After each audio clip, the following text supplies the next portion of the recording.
அந்த விடுதலை காணட்டும் காணாத உறவில் கை தொட்டும் மெய் தொட்டும்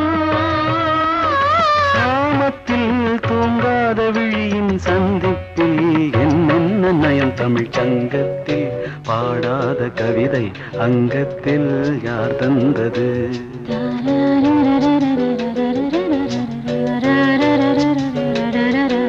சந்தத்தில் மாறாத நடையோடு என் முன்னே யார் வந்தது